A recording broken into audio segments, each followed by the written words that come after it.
The first iteration of Knives Out came out way back when in 2019, but how does the new one fare? Does Glass Onion continue the same witty momentum as the first, or does it bite off more than it can chew? Let's find out.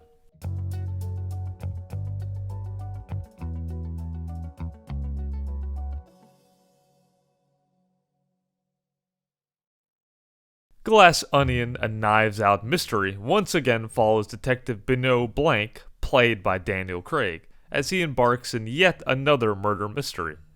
The story revolves around a group of quirky characters, all with the same connection to tech billionaire Miles Bron, played by Edward Norton.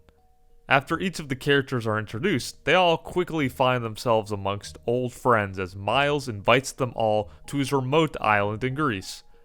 This is where the real murder mystery begins. So right off the bat, let's talk about the cast. The star-studded lineup shines as each of them encompass their roles quite nicely.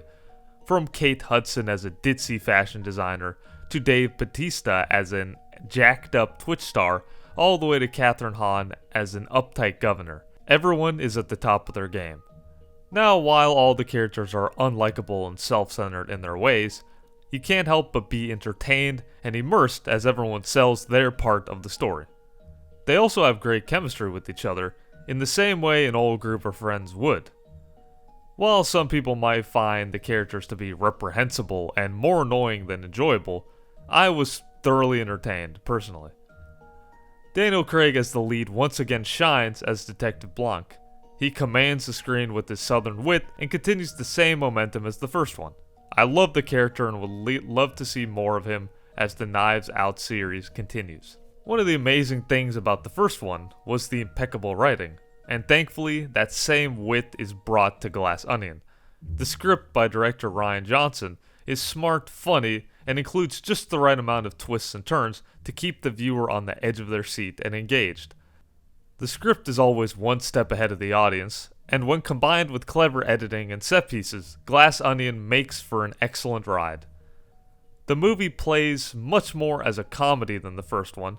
While not all of the jokes land, and sometimes the jokes seemed a bit forced, I did find myself laughing throughout. Glass Onion runs at around 2 hours and 19 minutes, and while they were smart with how they used their screen time overall, there's just a few moments that could have been removed to make room for more character exploration and suspenseful sequences.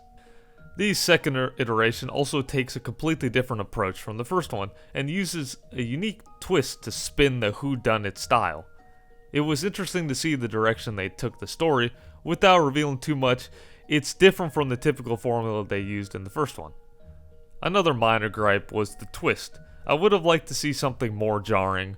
While the twist makes sense, the way they slowly set it up, you would imagine more out of it. But again, this is a small criticism, and I thought it was very cleverly done nonetheless. Overall, Glass Onion continues the great elements from the first one and expands on them with a different twist on the whodunit style.